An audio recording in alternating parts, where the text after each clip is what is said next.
नमस्कार। आज हम शरीर के एक ऐसे अदृश्य साम्राज्य में उतर रहे हैं जहां हर पल खामोशी से एक जंग लड़ी जा रही है। ये है रासायनिक समन्वय और एकीकरण की दुनिया। हमारे शरीर का अपना कमांड और कंट्रोल सिस्टम। इसको ऐसे समझिए जैसे हमारे शरीर के अंदर एक गुप्त युद्ध चल रहा हो, जहां हॉर्मोन्स नाम के रासायनिक संदेशवाहक संतुलन यानी होमियोस्टैसिस को बनाए रखने के लिए लगातार संघर्ष कर रहे हैं। परीक्षाओं की तैयारी के लिए यह विश्लेषण बहुत ही महत्वपूर्ण होने वाला है। तो चलिए इस जटिल प्रणाली के हर पहलू को बारीकी से समझते हैं। तो आज हमारी ये यात्रा हमें कहाँ ले जाएगी? देखिए, हम शुरुआत करेंगे रासायनिक समन्वय की बिल्कुल बुनियादी बातों से। फिर हम शरीर के मास्टर कंट्रोल सिस्टम यानी हाइपोथैलेमस पीयूष अक्ष को समझेंगे। उसके बाद हम उन खास ग्रंथियों पर ध्यान देंगे जो हमारे मेटाबॉलिज्म और लय को नियंत्रित करती हैं, और जानेंगे कि हमारा शरीर संकट की स्थितियों से आखिर निपटता कैसे है। और अंत में हम देखेंगे कि शरीर अपने ईंधन के संतुलन को कैसे बनाए रखता है। ठीक है, तो चलिए सीधे मुद्दे पर आते हैं। हमारा शरीर एक अविश्वसनीय रूप से जटिल मशीन है। कभी सोचा है कि खरबों कोशिकाएं एक साथ मिलकर इतने सलीके से काम कैसे करती हैं? इसके लिए दो मुख्य प्रणालियां हैं। एक है हमारा नर्वस सिस्टम यानी तंत्रिका तंत्र, जो बिजली की रफ्तार से संदेश भेजता है, एकदम तेज और सटीक।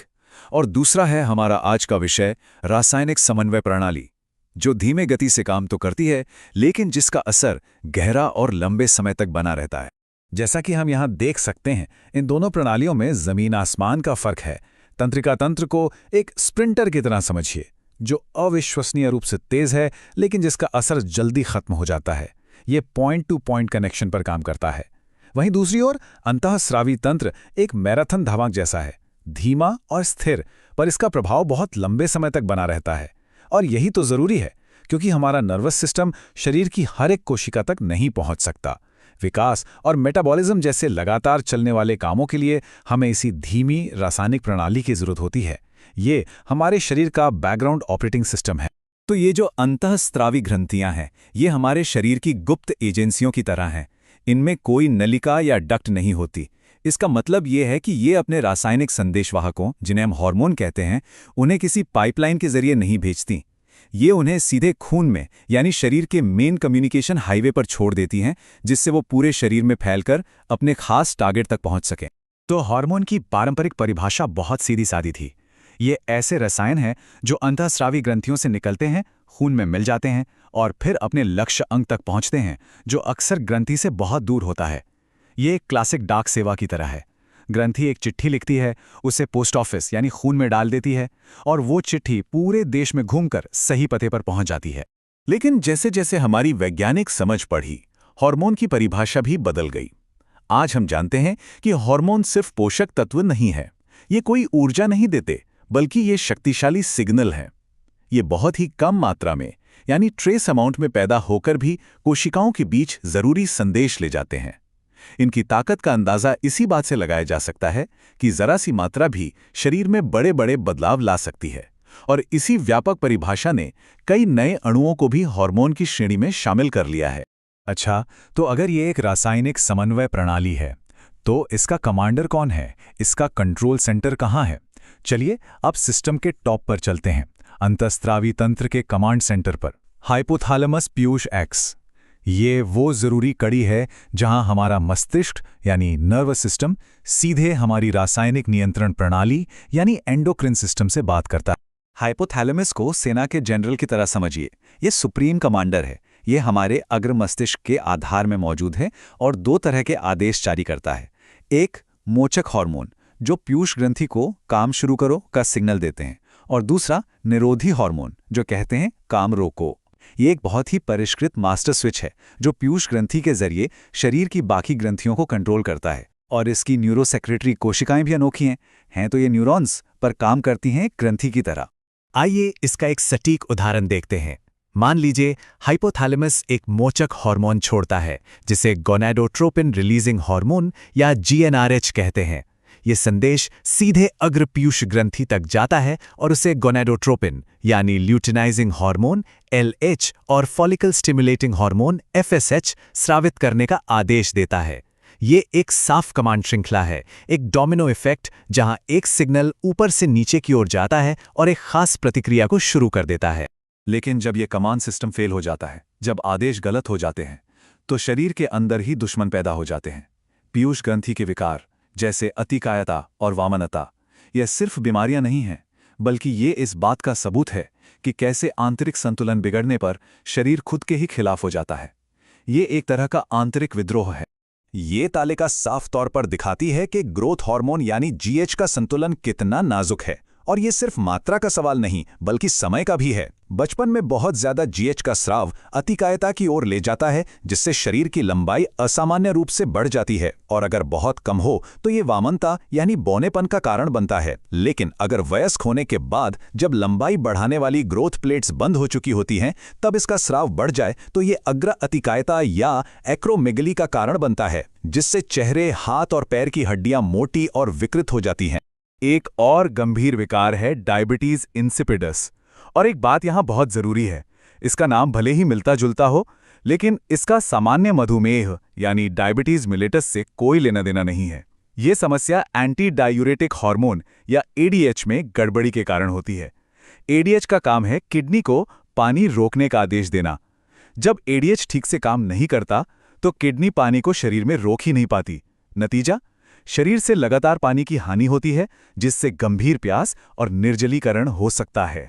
अब हम उन ग्रंथियों पर ध्यान केंद्रित करेंगे जो शरीर की ऊर्जा अर्थव्यवस्था और इसकी आंतरिक घड़ी को नियंत्रित करती हैं। ये हमारे शरीर के उपापचय और लय के नियामक हैं। यही तय करते हैं कि शरीर कितनी तेजी से ऊर्जा जलाएगा और कब सोएगा या जागेगा। पीनियल ग्रंथि, जो अग्र मस्तिष्क के पृष्ठीय भाग में होती है, हमारे शरीर की मास्टर घड़ी है। ये मेलेटोनिन नाम का हार्मोन निकालती है, जो हमारी 24 घंटे की दैनिक लय यानी सर्केडियन रिदम को नियंत्रित करता है। ये आंखों से मिलने वाले रोशनी के सिग्नल के आधार पर काम करती है। और ये सिर्फ सोने जागने के चक्र को ही नहीं, बल्कि शरीर के तापमान, मेटाबॉलिज्म, त्वचा के रंग और यहाँ तक कि मासिक चक्र जैसी कई जरूरी प्रक्रियाओं को भी कंट्रोल करता है। थायराइड ग्रंथि हमारे शरीर का मेटाबॉलिक थर्मोस्टैट है। ये तय करती है कि शरीर की कोशिकाएं कितनी तेजी से ऊर्जा का इस्तेमाल करेंगी। इसके हार्मोन बनाने के लिए आयोडीन एक जरूरी कच्चा माल है। जब खाने में आयोडीन की कमी होती है तो थायराइड हार्मोन नहीं बना पाती, जिसे अवथायरॉयडिता कहते हैं। इसके जवाब में पीयूष ग्रंथि थायराइड को और काम करने का सिग्नल भेजती रहती है, और इसी लगातार दबाव के कारण थायराइड ग्रंथि आकार में बढ़ जाती है, जिसे हम गलगंड या ग्वाइटर कहते हैं। और ये स्लाइड शानदार ढंग से दिखाती है कि संतुलन कितना महत्वपूर्ण है। इसे एक तराजू की तरह देखिए। एक पड़ले पर है पैराथायरॉयड हार्मोन या पीटीएच, जो खून में कैल्शियम के स्तर को बढ़ाता है। ये एक हाइपरकैल्सिमिक हार्मोन है। दूसरे पड़ले पर है थायरोकैल्सिटोनिन या टीसीटी, जो इसे कम करने में मदद करता है। ये दोनों हार्मोन लगातार एक दूसरे के खिलाफ काम करते रहते हैं, ताकि हमारे शरीर में कैल्शियम का नाजुक संतुलन बना रहे, जो हमारी नसों, मांसपेशियों और हड्डियों के लिए बहुत ज़्यादा ज़रूरी है। चलिए अब शरीर की रक्षा प्रणालियों की ओर बढ़ते हैं। हम बात करेंगे थाइमस की, जो हमारी प्रतिरक्षा प्रणाली का ट्रेनिंग सेंटर है, और अधिवृक्क ग्रंथि की, जो संकट की स्थिति में तेजी से प्रतिक्रिया करती है। एक हमें अंदर के दुश्मनों से बचाती है और दूसरी बाहरी खतरों से। थाइमस ग्रंथि हमारी प्रतिरक्षा प्रणाली के सैनिकों यानी टी लिम्फोसाइट्स के लिए एक ट्रेनिंग स्कूल या मिलिट्री एकेडमी की तरह है। यहीं पर ये कोशिकाएं अपने और पराये के बीच फर्क करना सीखती हैं। लेकिन जैसे जैसे उम्र बढ़ती है, ये ग्रंथि सिकुड़ने लगती है। नतीजा ये होता है कि थाइमोसिन का उत्पादन कम हो जाता है, और इसीलिए वृद्ध लोगों की प्रतिरक्षा प्रतिक्रिया कमजोर हो जाती है। ये हमारी रक्षा प्रणाली का एक प्राकृतिक क्षय है। अब बात करते हैं शरीर के इमरजेंसी अलार्म की, एड्रेनलिन और नॉर एड्रेनलिन। इन्हें अधिवृक्क मज्जा स्रावित करती है। कल्पना कीजिए कि अचानक कोई खतरा सामने आ गया। तुरंत ये हार्मोन सिस्टम में भर जाते हैं और शरीर को लड़ो या भागो यानी फाइट और फ्लाइट के लिए तैयार करते हैं। सतर्कता बढ़ जाती है, आंखों की पुतलियां फैल जाती हैं ताकि ज्यादा रोशनी अंदर आए, रोंगटे खड़े हो जाते हैं और दिल की धड़कन और सांसें तेज हो जाती हैं। ये सब इसलिए होता है ताकि मांसपेशियों को फौरन ज्यादा ऑक्सीजन और ऊर्जा मिल सके। लेकिन जब अधिवृक्क वल्कुट यानी एड्रीनल कॉर्टेक्स हार्मोन का उत्पादन कम कर देता है तो एडिसन रोग होता है। ये एक गंभीर विफलता है जिससे कार्बोहाइड्रेट चयापचय बुरी तरह से प्रभावित होता है। इसके कारण शरीर एक ऊर्जा संकट में चला जाता है, क्योंकि वो तनाव और मेटाबॉलिज्म को सही से मैनेज नहीं कर पाता। और इसके लक्षण हैं अत्यधिक कमजोरी और थकावट, अपने अंतिम खंड में हम अग्न्याशय पर ध्यान केंद्रित करेंगे, जो शरीर के मुख्य ईंधन स्रोत ग्लूकोज के प्रबंधन में सबसे महत्वपूर्ण भूमिका निभाता है। ये सुनिश्चित करता है कि हमारी कोशिकाओं को लगातार ऊर्जा मिलती रहे। ये स्लाइड इंसुलिन और ग्लूकागॉन के बीच के क्लासिक पुश पुल रिश्ते को दिखाती है। ये दो हार्मोन हमारे शरीर में ब्लड शुगर को संतुलित करने के लिए एक दूसरे के खिलाफ काम करते हैं। ग्लूकागॉन को गाड़ी के गैस पेडल की तरह समझिए। ये लिवर को ग्लाइकोजन तोड़ने का आदेश देकर ब्लड शुगर को बढ़ाता है, इसलिए इसे हाइपरग्लाइसेमिक हार्मोन कहते हैं। वहीं इंसुलिन ब्रेक की तरह है। ये कोशिकाओं को ग्लूकोज को ईंधन के रूप में इस्तेमाल करने की इजाजत देकर ब्लड शुगर को कम करता है, इसलिए ये एक हाइपोग्लाइसेमिक हार्मोन है। तो महत्वपूर्ण बात यह है, जैसा कि इस उदाहरण में कहा गया है, कि खून में ग्लूकोज का संतुलन कोई संयोग नहीं है। ये कोई स्थिर अवस्था नहीं है, बल्कि इंसुलिन और ग्लूकागॉन नाम के दो हार्मोनों के संयुक्त और कसकर नियंत्रित प्रयास का नतीजा है, जो ऊर्जा के स्तर को बनाए रखने के लिए हर पल काम करते रहते हैं। तो हम इस विश्लेषण को एक विचारोत्तेजक प्रश्न के साथ समाप्त करते हैं।